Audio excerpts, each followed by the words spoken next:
Olá, alunos do segundo ano do ensino médio. Hoje iremos dar continuidade ao reino animal, falando dos vertebrados classificados como os anfíbios. Não é? Esse nome anfíbio, a gente vai lembrar de quê? Quando eu falar de anfíbio, existem três espécies, né? Mas a gente vai lembrar principalmente dos sapos. Não é? Quando a gente vê um sapo, a gente vai lembrar, isso aí é um anfíbio. Mas o que é um anfíbio? Por que recebeu este nome? Então, anfi vem do grego, que significa duas, e bios vem de vida. Então, são animais que têm duas vidas? Como assim? Como duas vidas? É porque uma vida deles, eles vão sofrer para poder se adaptar ao meio. Eles são animais que, na origem filogenética, a história da evolução diz que foi um peixe que evoluiu para o anfíbio. Então, ele saiu do meio aquático para o meio terrestre. E para essa evolução acontecer, eles tiveram que sofrer metamorfose em alguns órgãos, principalmente da respiração. Lembrando que os anfíbios ainda são animais muito dependentes da água, por ter uma camada muito fina e desprotegida contra a dessecação causadas pelos raios solares. Então, a gente nunca vê um sapo no sol. A gente só vê sapo quando chove, à noite. Normalmente é assim. Quando chove, por quê? Porque eles precisam se reproduzir. Então, para o anfíbio se reproduzir, ele é dependente da água, como assim os peixes são. Certo? Então, isso mostra que a evolução do peixe para o anfíbio. Não é? Então, eles sofrem metamorfose. Não é? Por isso que chamar de duas vidas. Eles têm que se adaptar à água e terra. Então, quando a gente lembra do sapinho, o sapinho, quando é filhote, ele é chamado de girino. E o girino, ele possui brânquias para poder respirar o oxigênio diluído em água. Aí ele sofre aquele processo de metamorfose, onde perde a cauda, certo? E adquire patas. Ele se transforma em outro ser, que é o sapo, ou a perereca, ou a rã, não é? O indivíduo adulto se adaptou, certo? Existem três ordens, né? A anura, que são aqueles... Anura quer dizer aqueles anfíbios que têm patas, mas não têm cauda. Exemplo, sapo, perereca, rã, ok? Urudela são aqueles anfíbios que têm patas e caudas. Exemplo, as salamandras. Ó, gente, não se preocupe que eu vou botar um material aí com as imagens. Aí vocês vão ver quem é o sapo você já conhece, mas como é essa salamandra? Muita gente confunde com réptil, mas a salamandra é um anfíbio, certo? E ápode. Ápode é aquele anfíbio que não tem patas, certo? Que são as cecílias, chamadas de cobra cega. Não é réptil. São animais inofensivos que muita gente mata, confunde com a serpente, mas não são. São anfíbios, animais de dupla vida, que sofrem metamorfose, certo? Tem no material de vocês também. Então, são as três ordens, anura, urudela e ápode, e seus representantes. Sapos, pererecas e rãs, salamandras e cecílias, que são chamadas de cobra cega. São todos anfíbios. Vamos falar agora da fisiologia desses animais, certo?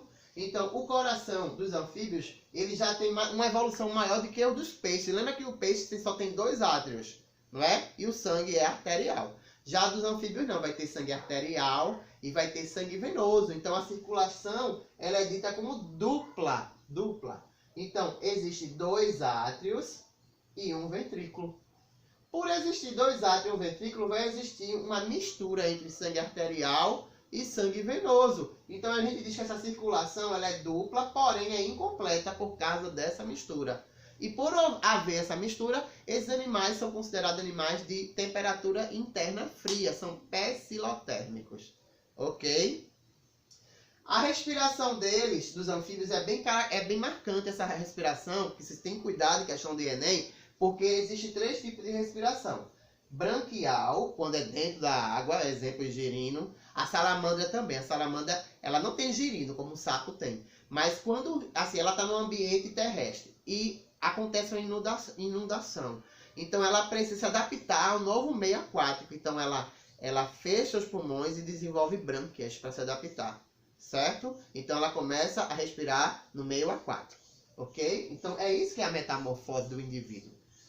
Eles respiram branquial pela água, pulmonar na terra e cutâneo também, interessante, pela pele. Então o anfíbio tem 3 tipos de respiração. Pela água, quando ele sofre metamorfose, pela terra também e pela pele, certo? Que é chamada de respiração cutânea. São as 3 características marcantes na respiração desses indivíduos. A excreção, eles também, como ainda são, vamos dizer, parcialmente dependentes da água, a excreção dele, ou seja, a urina, o xixizinho, é amônia. Então eles são classificados como os peixes também de amoniotélicos. Amoniotélicos, ok? E por fim, a reprodução desses indivíduos. Como é que eles se reproduzem?